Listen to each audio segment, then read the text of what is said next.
Why do people abuse opioids? This is a big question, and there's multiple answers to it.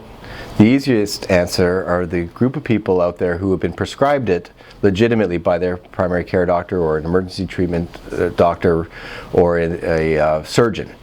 And so some people are more prone to addiction than others. And so although it's been prescribed in the first place to treat a pain syndrome, sometimes if it's been overtreated or they've been given too much of the drug or they've enjoyed it too much, they tend to progress to a situation where they're abusing it and taking more than they need to. And what happens is they develop dependency. So if they stop taking it, they start feeling withdrawal. Also what happens is tolerance. When to achieve the same effect of whether it's pain control or if they want to just use it to get high, they need more and more of the drug to achieve that effect. And this helps perpetuate the depths of this addiction.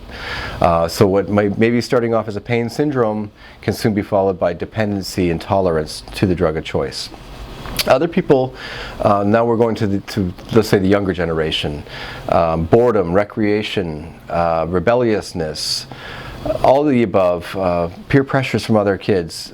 Experimentation with drugs is a natural, unfortunate fact of life, and not all teens are going to be experimenting and abusing, but certainly a certain percentage of them will. And when their friends are using, then they are more prone and more likely to use as well as a form of experimentation. It can also be, as I said, a form of rebelliousness. The hopeful thing to do in this situation, though, is to help educate them as far as responsible drug use. I mean, avoiding drugs altogether is a great idea, but that has not worked. Clearly from the 1980s with the Nancy Reagan Just Say No campaign is not enough. What needs to happen is to better educate our youth so that they make informed decisions so they're not getting stuck in the realms of addiction.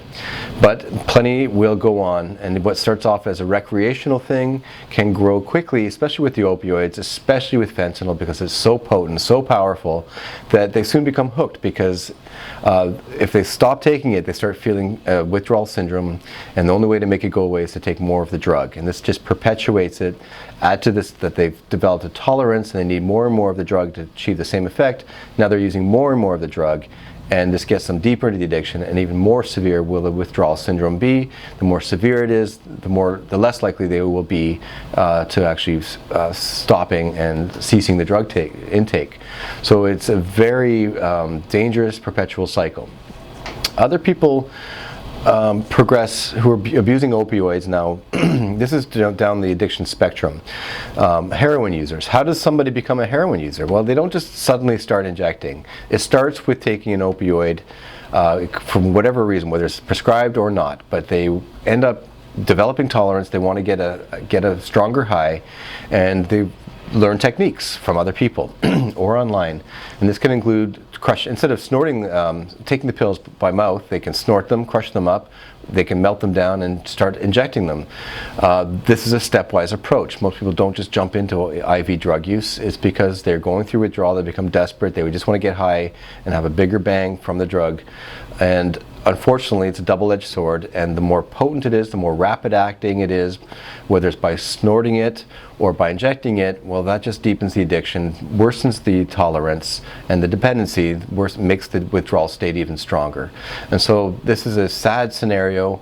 There's a lot of fentanyl addicts out there as well. A lot of heroin addicts have been converted over to fentanyl now, because the drug supply of heroin is no longer pure, it contains fentanyl in it, and this just speeds up the depth of the addiction, and they become a slave to the drug now.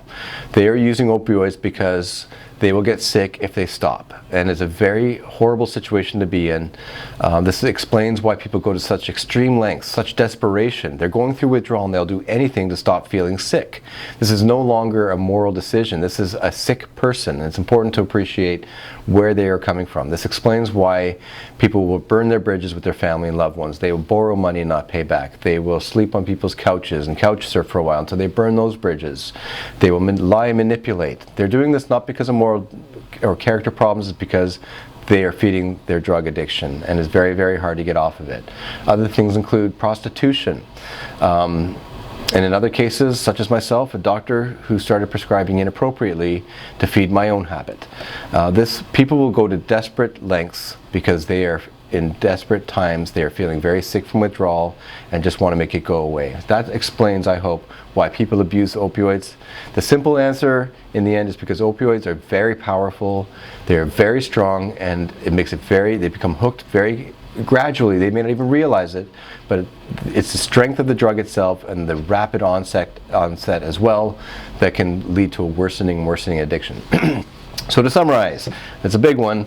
So to summarize why people are abusing or misusing opioids, it stems from people who have been on legitimate prescriptions for pain, who are simply dependent on it and they just can't get off, to people who are dependent from a prescription but abuse it because they want to achieve a higher level of pain control.